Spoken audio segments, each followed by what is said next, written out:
मी चॅनलवरती कोणत्याही प्रकारच्या टिप्स किंवा माझा कोणताही प्रीमियम ग्रुप नाही. माझे सर्व व्हिडिओ जे असतात ते एज्युकेशनल पर्पजसाठी असतात. जय हिंद मित्रांनो, मी दीपक पुन्हा एका नवीन व्हिडिओमध्ये तुमचं सर्वांचं खूप स्वागत आहे. तर मित्रांनो, आजचं मार्केट पण आपल्याला थोडंसं रेंज बाउंड दिसलेलं आहे. ठीक आहे, म्हणजे मार्केटमध्ये कोणताही मोठा मूव नव्हता, म्हणजे अप साईडला पण नाही आणि डाऊन साईडला पण नाही. डेली कॅन्डलमध्ये आपण जर बघण्याचा प्रयत्न केला, म्हणजे आपण जो समोर चार्ट या ठिकाणी लावलेला आहे तो म्हणजे निफ्टी 50 इंडेक्सचा आहे. आणि मार्केट म्हटलं की आपण शक्यतो निफ्टी 50 इंडेक्सला बघण्याचा प्रयत्न करत असतो, निफ्टी 50 किंवा सेन्सेक्स. तर मग आजचं मार्केट जे होतं रेंज बाउंड होतं. आता इथे बनणारी जी कॅन्डल आहे आपल्याला दिसेल डोजी कॅन्डल, आपण तिला म्हणतो असतो डोजी कॅन्डल. आणि डोजी कॅन्डलचं फॉर्मेशन केव्हा होत असतं आणि कशा पद्धतीने ती बनत असते हे तर सर्वांना माहीतच असेल. कारण की आपण जेव्हा स्टॉक मार्केटमध्ये येत असतो आणि खास करून जेव्हा आपण टेक्निकलचा अभ्यास करत असतो त्या ठिकाणी प्रत्येकाला डोजी कॅन्डल ही माहीतच असते की ही कशा पद्धतीने बनत असते आणि का बनत असते याचं कारण प्रत्येकाला माहीतच असतं. मग तशी कॅन्डल आपल्याला आज डेलीमध्ये बनताना दिसते. म्हणजे रेंज बाउंड होतं मार्केट आज, कोणत्या प्रकारची मोठी ॲक्टिव्हिटी मार्केटमध्ये नव्हतीच, समजलं का. आणि गेल्या 5 ते 7 ट्रेडिंग सेशनमध्ये, म्हणजे हे ट्रेडिंग सेशन तुम्हाला दिसतील 1 2 3 4 5 6 आणि 7, हे आजचं 7वं ट्रेडिंग सेशन होतं. मार्केटमध्ये मोठी बाईंग आपल्याला बघायला मिळत नाही आहे. म्हणजे इथून जेव्हा हे मार्केट वरती गेलेलं होतं, एक चांगला मोमेंटम मार्केटमध्ये होता आणि मार्केटमध्ये आता थोडंसं हे रिट्रेसमेंट आपल्याला होताना दिसतंय. आणि जेव्हा आपण टेक्निकलचा अभ्यास करत असतो त्या ठिकाणी आपण शिकत असतो फ्लॅग फॉर्मेशन, तर तशा पद्धतीचं फ्लॅग फॉर्मेशन पण आपल्याला इथं होताना दिसतंय. आणि हे शक्यतो कंटिन्युएशनमध्ये होत असतं फ्लॅग फॉर्मेशन, म्हणजे प्राईजमध्ये थोडं रिट्रेसमेंट या ठिकाणी होत असतं. तर तशा पद्धतीची ॲक्टिव्हिटी आपल्याला इथं होताना दिसते. आता ट्रेंड जर म्हटला तर ट्रेंड अजूनपर्यंत इंटॅक्ट आहे, अप ट्रेंडमध्येच मार्केट आपल्याला जाताना दिसतंय. मार्केटचा ट्रेंड हा अप ट्रेंडच आहे अजून पण, म्हणजे आपण याला बुलिश मार्केटच म्हणू शकतो. हे बुलिश मार्केट आहे, आपलं बुलिश मार्केट आहे. आता खूप वेळ मार्केटने एका रेंजमध्ये घालवलेला आहे आणि त्यानंतर ब्रेकआउट दिलेला आहे. तो ब्रेकआउट पण मोठा होता, म्हणजे इथे कॅन्डलवरून तुम्हाला पण लक्षात येईल स्ट्रॉंग ब्रेकआउट होता तो. आणि त्यानंतर मार्केटमध्ये थोडंसं रिट्रेसमेंट आपल्याला होताना दिसतं, एक फ्लॅग फॉर्मेशन आपल्याला होताना दिसतंय. मग येणाऱ्या दिवसांमध्ये पुन्हा एक चांगला मोमेंटम पण इथे येऊ शकतो, कारण की आपण सर्व गोष्टी चार्टवरती ज्या बघतो त्या ट्रेंडला बघून की आत्ताचा ट्रेंड कोणता चालू आहे आणि आत्ता प्राईसची काय ॲक्टिव्हिटी चार्टवरती आपल्याला होताना दिसते, या सर्व गोष्टी बघून आपण म्हणू शकतो की मार्केटमध्ये पुन्हा एका तेजीच यायला पाहिजे. ते शेवटी मार्केट असतं, त्याच्यामध्ये व्हायला काही पण होऊ शकतं, बरोबर आहे ना. आपलं ॲनालिसिस चुकू पण शकतं.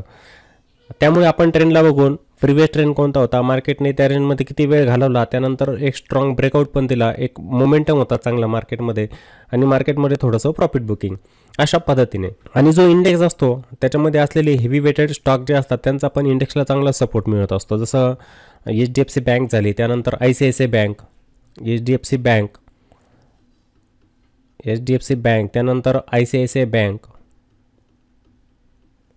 बँक आणि त्यानंतर रिलायन्स. तर हे जे स्टॉक आहे आताच्या वेळेला थोडंसं बँकिंग आपल्याला थोडंसं पॉज घेताना दिसतंय आणि रिलायन्समध्ये चांगली मोमेंटम आहे, रिलायन्समध्ये छान बाईंग येताना दिसते. आता यांच्यामध्ये जर येणाऱ्या दिवसांमध्ये बाईंग आले तर इंडेक्स पण वरती जाऊ शकतो. बँक निफ्टी इंडेक्सने आपला एक नवीन ऑल टाईम हाय बनवला, पण निफ्टीने बनवलेलं नाही. आपला प्रिव्हियस ऑल टाईम हाय जो होता तो ब्रेक केलेला नाही अजूनपर्यंत. तर येणाऱ्या दिवसांमध्ये त्या पण लेवल आपल्याला इंडेक्समध्ये बघायला मिळू शकतात. हे स्ट्रक्चर असतात प्राईजचे, हे समजायला हवेत. कोणत्या ठिकाणी प्राईस पॉज घेऊ शकते, कुठून एक चांगला ब्रेकआउट मिळू शकतो, तो ब्रेकआउट केव्हा फेल होऊ शकतो किंवा तो केव्हा फेल होणार नाही, ही टेक्निकलमध्ये म्हणजे या छोट्या छोट्या गोष्टी असतात त्या आपल्याला माहीत असायला हव्यात, बरोबर. आजच्या दिवशी रिलायन्सचा चांगला सपोर्ट होता मार्केटला. FMCG सेक्टर जे होतं चांगल्यापैकी चालत होतं.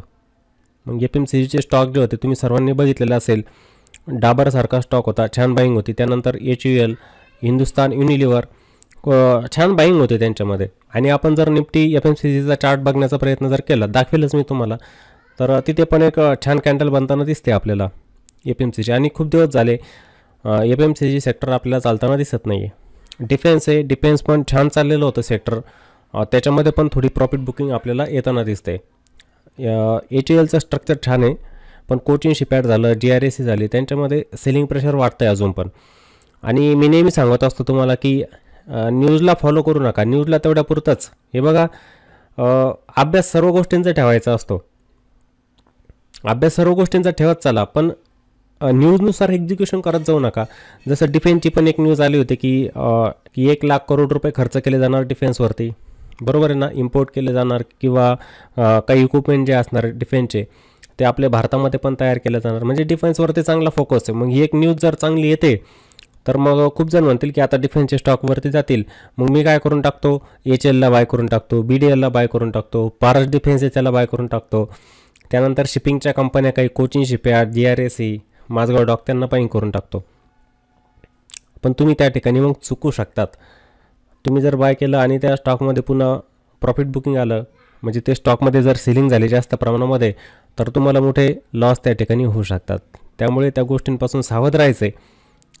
काही गोष्टींचा स्वतः अभ्यास ठेवत चला. फक्त न्यूजवरती फोकस करून किंवा न्यूज ऐकून एखाद्या स्टॉकमध्ये आपण पोझिशन घ्यायलाच नको कधी. ही गोष्ट सर्वांनी लक्षात ठेवली पाहिजे. तर निफ्टीमध्ये आपल्याला एक फ्लॅग फॉर्मेशन दिसतंय. बघूया याचा ब्रेकआउट येणाऱ्या ट्रेडिंग सेशनमध्ये मिळू शकतो का. काही गोष्टी आपल्याला कन्फर्मेशन समजतात, म्हणजे जसं हे फ्लॅग फॉर्मेशन झालेलं आहे, याचा ब्रेकआउट मिळत असेल तर निफ्टीचं कंटिन्युएशन पण या ठिकाणी होऊ शकतं. मग ठीक आहे. आता याच्यामध्ये असलेले कॉन्ट्रीब्युटर्स म्हणजे टॉप, जसं HDFC बँक आणि रिलायन्स, त्यांचे पण चार्ट आपण बघण्याचा प्रयत्न करू. त्या अगोदर जे सेक्टरचे चार्ट आहे ना थोडं बघूया आपण, म्हणजे जसं ITचा, त्यानंतर FMCG सेक्टर जे चाललेलं होतं आजच्या दिवशी त्याच्यामध्ये पण छान बाईंग होती, त्याचा पण चार्ट बघण्याचा आपण प्रयत्न करूया. ठीक आहे. तर सुरुवातीला आपण ITचं स्ट्रक्चर बघू.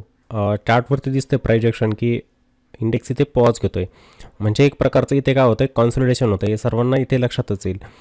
तर मग येणाऱ्या दिवसांमध्ये इथे एक ब्रेकआउट जर बघायला मिळाला आपल्याला, म्हणजे इन्फोसिससारखा स्टॉक आहे, त्यानंतर टेक महिंद्रा, TCS असे स्टॉक आहे, त्यांच्यामध्ये जर बाईंग आली तर इथे एक ब्रेकआउट पण आपल्याला बघायला मिळू शकतो. मग हा इंडेक्स जर वरती गेला ना, याचा एक चांगला सपोर्ट निफ्टीसाठी असेल, कारण की निफ्टी 50 इंडेक्समध्ये पण या सेक्टरचं वेटेज जास्त आहे. निफ्टी ITचं वेटेज पण निफ्टी 50मध्ये जास्त आहे. त्यामुळे इथे जर एक ब्रेकआउट मिळाला तर येणाऱ्या दिवसांमध्ये चांगल्या संधी आपल्यासाठी असू शकतात. ठीक आहे. आणि प्रत्येक काम आपण मार्केटमध्ये जे करायचं असतं कन्फर्मेशननेच. ठीक आहे. आता ITचे स्टॉक आहे, काही जणांना तिथं पण भीती वाटते ना, मग ETF असतात, आपण ETFकडे पण शिफ्ट होऊ शकतो. तिथे पण छान संधी असतात, प्रॉफिट बनत असतं. भलेही प्रॉफिट छोटं बनतं पण चांगलं असतं, त्याचा स्वाद घेण्यासाठी मजा पण येत असते, लक्षात घ्या. त्यानंतर आपण आहे ना मिड कॅप आणि स्मॉल कॅप पण बघण्याचा इथे प्रयत्न करूया. आता मी तुम्हाला दाखवतो निफ्टी FMCG. आपण निफ्टी FMCGचा चार्ट ओपन करू. निफ्टी FMCG याच्यामध्ये आज स्ट्रॉंग बुलिश कॅन्डल बनताना दिसते आपल्याला. हे बघा, या अशा पद्धतीची कॅन्डल आपल्याला बनताना दिसते. म्हणजे FMCG सेक्टर तसं चाललेलं नाही. हे बघा, चार्ट तुमच्या समोरच आहे. टॉप लेवलपासून कंटिन्युअसली इथे आपल्याला सेलिंगच होताना दिसते याच्यामध्ये, व खालच्या लेवलपासून आता थोडासा वाटतं आहे बाईंग येताना आपल्याला. FMCGमध्ये असणारे महत्त्वाचे स्टॉक जसं HUL झालं, डाबर झालं, हे स्टॉक यांच्यामध्ये पण आपल्याला छान बाईंग येताना दिसते. त्यामुळे इथे ही जी कॅन्डल बनते ही स्ट्रॉंग बुलिश कॅन्डल. आज इंडेक्स चांगला वरती होता निफ्टी FMCG, एक बुलिश कॅन्डल आपल्याला इथे बनताना दिसते बघा.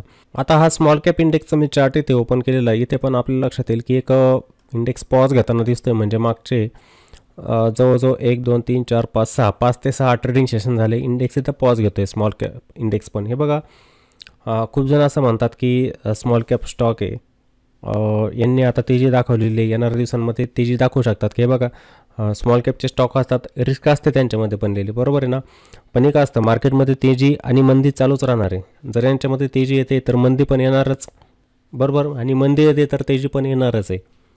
त्यामुळे तुम्ही ज्या पण स्टॉकमध्ये जे स्मॉल कॅपच्या असू द्या किंवा मिड कॅपच्या असू द्या, तिथे जर कोणी स्विंग ट्रेडिंग करत असेल तर तुम्ही तुमच्या सेटअपनुसार, म्हणजे तुम्हाला जे टेक्निकल समजतं, तुम्ही जे शिकलेले असतात टेक्निकल, की एंट्री आपण कुठे घेतली पाहिजे परफेक्टली, तर त्यानुसारच घेतली पाहिजे. बहुतेक जणांचं काय असतं ना की न्यूजला फॉलो करतात, मग एखादा स्मॉल कॅपचा स्टॉक जर असेल त्याच्यामध्ये पॉझिटिव्ह न्यूज आली तर ते रँडमली एंट्री घेऊन टाकतात त्याच्यामध्ये, म्हणजे अंदाजे त्या स्टॉकला बाय करून टाकायचं. पण त्याच्यामध्ये फायदा नसतो, तुम्ही तिथे फसतात. खूप सारे लोक जे असतात ना टॉपला फसलेले असतात स्मॉल कॅप स्टॉकमध्ये. मग त्यांच्यामध्ये जर मंदी आली, त्यांचा ट्रेंड जर निगेटिव्ह असेल, ते खालीच येत गेले कंटिन्युअसली, मग तिथे मात्र तुम्हाला लॉस होऊ शकतो. तर त्या गोष्टींपासून तुम्ही वाचायचं आहे. तेजी मंदी तर मार्केटमध्ये चालूच राहणार आहे. इथे पण कन्सोलिडेशनमध्येच जाताना दिसतो आहे आपल्याला इंडेक्स. स्मॉल कॅप इंडेक्स हा पण कन्सोलिडेशनमध्येच गेलेला आहे. आणि त्यानंतर मिड कॅपचं पण आपण स्ट्रक्चर इथे बघूनच घेऊ. मिड कॅपचं स्ट्रक्चर हे बघा, तुम्हाला परफेक्ट दिसेल इथे कन्सोलिडेशनमध्येच आहे. मागचे 7 ट्रेडिंग सेशन, जसं निफ्टी आपल्याला एक रिट्रेसमेंट देताना दिसते, तसंच हे मिड कॅप आणि स्मॉल कॅप हे पण आपल्याला एक कॉन्सोलिडेशन झोनमध्ये जाताना दिसत आहे. हे जे होतं आहे काय कॉन्सोलिडेशन, प्रोबॅबिलिटी दोन्ही असू शकतात, बरोबर ना. प्रोबॅबिलिटी दोन्ही असू शकतात. याच्यावरती ब्रेकआउट पण मिळू शकतो किंवा ब्रेकडाऊन, म्हणजे इंडेक्स इथे डिस्ट्रीब्युशन फेजमध्ये पण जाऊ शकतो किंवा त्याच्यामध्ये एक बाईंग पण येऊ शकते. तर असे स्ट्रक्चर तुम्ही पण ओळखत चालायचे. चार्टवरती जेवढे तुम्ही प्रॅक्टिस कराल तेवढे तुम्हाला चार्ट समजायला लागतील.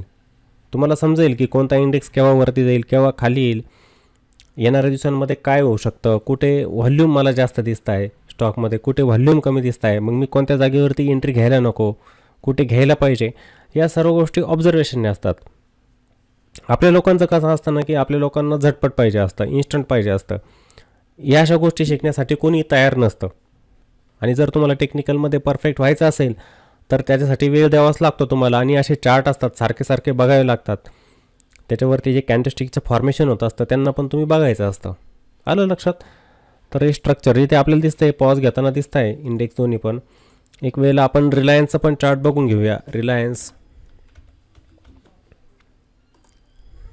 आता रिलायन्समध्ये बघा तुम्हाला परफेक्ट चार्ट समजेल, कंटिन्युअस बाईंग होताना दिसते, बरोबर आहे. एक ह्या झोनचा ब्रेकआउट दिल्यानंतर कंटिन्युअसली स्टॉक आपल्याला वरती जाताना दिसतंय. मग काही जण म्हणतील की सर रिलायन्सला आत्ता बाय करायचं का, तर ते आपल्या प्लॅटफॉर्मवरती चालत नाही. ते आपल्या प्लॅटफॉर्मवरती कोणालाही सल्ला दिला जात नाही इथे की स्टॉकला इथे बाय करा किंवा याच्यामध्ये प्रॉफिट बुकिंग करा. ते सेबीच्या रूलमध्ये पण नसतं आणि आपला जो दीपटेक प्लॅटफॉर्म आहे त्याच्या रूलमध्ये पण ही गोष्ट बसत नसते, बरोबर. आपला उद्देश काय की स्वतः शिकायचं आहे, त्या गोष्टी स्वतः अंमलात आणायच्या, स्वतः ॲनालिसिस करायचं, स्वतःच बाईंग करायचं, या सवयी लावायच्या असतात. आणि स्टेप बाय स्टेप माणूस ते करत पण जात असतो, फक्त तुमची तयारी पाहिजे त्याच्यासाठी, समजलं ना. तर रिलायन्सचं पण स्ट्रक्चर बघा छान दिसतंय. रिलायन्सचं स्ट्रक्चर चांगलं, येणाऱ्या दिवसांमध्ये HDFC बँकमध्ये बाईंग येत गेली, IT मध्ये बाईंग येत गेली, तर मग इंडेक्स आपल्या नवीन लेवल बनवण्यासाठी तयार आहे. आणि जो फ्लॅग फॉर्मेशन आपल्याला निफ्टी 50मध्ये दिसतो त्याचा ब्रेकआउट पण त्यावेळेला मिळू शकतो. मग मिळाला ब्रेकआउट तर एक फॉलोअप बाईंग आपल्याला त्याच्यामध्ये येताना दिसू शकते मग निफ्टी 50 इंडेक्समध्ये. आणि FIDIचा डाटा जर बघण्याचा प्रयत्न केला आपण, अजूनपर्यंत अपडेट झालेला नाही आहे. मी इथे जो डाटा बघतोय तो 4 जुलैचा दिसतोय, म्हणजे व्हिडिओ रेकॉर्ड करतोय त्यावेळेला डाटा आपल्याला इथे 4 जुलैचा दिसतोय. यायला वेळ लागेल, ह्या वेळेपर्यंत तर होत असतो अपडेट, पण आज थोडासा लेट झालेला अपडेट, ठीक आहे. तर मार्केटमध्ये शक्यतो शिकून काम करायचं आहे प्रत्येकाने, कोणी व्यक्ती असू द्या. मार्केटमध्ये पैसा जायला वेळ लागत नसतो मित्रांनो, ठीक आहे. मार्केटमध्ये शिकून आपल्या मेहनतीचा पैसा असतो, त्याला हळूहळू ग्रो करण्याचा प्रयत्न करा, ॲग्रेसिव्हली जाऊ नका. खूप जण जे असतात की एखाद्या वेळेला प्रॉफिट बनलं, समजा ऑप्शन ट्रेडिंग करणारे खूप जण असतात बघा, एखाद्या वेळेला पैसा बनतो आणि त्या फ्लोमध्ये मग ते मोठा पैसा त्याच्यामध्ये गुंतवतात ट्रेडिंग करण्यासाठी आणि तिथंच त्यांचा लॉस होऊन जातो मग. तर त्या गोष्टींपासून खास करून तुम्ही सावध व्हायचं आहे. स्टॉक मार्केटमध्ये तुम्ही शिकत गेले ना तर तुम्ही मग संयमाने काम कराल, तिथं वेळ द्याल स्टॉक मार्केटला. स्टॉक मार्केट आपण 5-6 महिन्यांमध्ये कधी शिकत नसतो. चांगलं स्टॉक मार्केटला समजण्यासाठी, त्याच्यामध्ये ट्रेडिंग करण्यासाठी, त्याच्यामध्ये इन्व्हेस्टमेंट करण्यासाठी वेळ द्यावा लागतो. मग तुमचे 3-4 वर्ष पण चांगलं समजण्यासाठी जाऊ शकतात. हां, काही व्यक्ती असं असू शकतात की त्यांना लवकर समजतात, कॅच करू शकतात, मग 1-2 वर्षांमध्ये पण ते स्टॉक मार्केटला चांगल्या पद्धतीने शिकू शकतात, त्याच्यात काम करू शकतात. पण काही व्यक्ती अशा असू शकतात की त्यांचे 3-4-5 वर्ष पण जाऊ शकतात. आणि तुमच्यासमोर उदाहरणं पण असतील की मार्केटमध्ये 10 वर्ष झाले पण मार्केट समजत नाही आहे का, तर त्यांनी फोकस केलेला नसतो त्याच्यावरती. तर फोकस पण करायचं तसा, ठीक आहे. म्युच्युअल फंड असतात, त्यांच्यामध्ये गुंतवणूक करत चाला, जे बिगिनर असतात खास करून त्यांनी, की म्युच्युअल फंड काय आहे त्यांना समजून घेण्याचा प्रयत्न करा. आता तुम्ही बघताय की खूप वेळेला मी लाईव्हमध्ये पण त्या गोष्टी, आता व्हिडिओ बनवणं तर मला शक्य होत नाही, पण जेव्हा आपण लाईव्ह घेत असतो ते तुम्ही दाखवत असतो तुम्हाला की जे SIP कंट्रीब्युशन आहे म्युच्युअल फंडमध्ये, त्याचा आकडा आपल्याला प्रत्येक महिन्याला वाढताना दिसतोय, बरोबर की नाही. तो आकडा वाढतोय म्हणजे काय, खूप जण आता म्युच्युअल फंडमध्ये गुंतवणूक करताय SIPद्वारे. तो पैसा पण मार्केटमध्येच जातोय. तुम्ही जो पैसा गुंतवताय एका असेट मॅनेजमेंट कंपनीकडे जाणार आणि जी AMC असते तिचा जो फंड मॅनेजर असतो तो पैसा तुमचा स्टॉक मार्केटमध्येच गुंतवत असतो, वेगवेगळ्या स्टॉकमध्ये, दुसरीकडे कुठे नाही जाते. नाहीतर काही जणांना गैरसमज होत असतो की मी म्युच्युअल फंडमध्ये गुंतवणूक करतो, पण म्युच्युअल फंड कंपनी पण तुमचा पैसा जे असते ती एका स्टॉकमध्येच लावते. एका नाही, अनेक, त्यांचा पोर्टफोलिओच असतो मोठा, 30, 40, 50, 70 स्टॉकचा, त्यांच्यामध्ये गुंतवत जाणार. मग तो पैसा पण मार्केटमध्ये आपल्याला खूप येताना दिसतोय बघा. गुंतवणूक करणं ही काळाची गरज आहे. व्यवस्थित समजून घ्या आणि आपल्या पैशाला गुंतवत चला. ठीक आहे. कोणाच्या सांगण्याने कोणी टिप्स देत असेल तुम्हाला तर ते ऐकून नका करू गुंतवणूक, आहे ना, धोका होऊ शकतो तुमच्यासोबत. समजलं. तर माझ्या मते सर्वांना व्हिडिओ आवडलेला असेल, वेळ मिळाला होता त्यामुळे मी थोडक्यात इथे व्हिडिओ बनवण्याचा प्रयत्न केलेला होता. ठीक आहे. व्हिडिओ जर आवडलेला असेल तर व्हिडिओला सर्वांनी लाईक पण करायचं आहे आणि व्हिडिओला शेअर पण करा आणि व्हिडिओला छानशी कॉमेंट पण करायची सर्वांनी. ठीक आहे. पुन्हा भेटू एका नवीन व्हिडिओमध्ये. जय हिंद.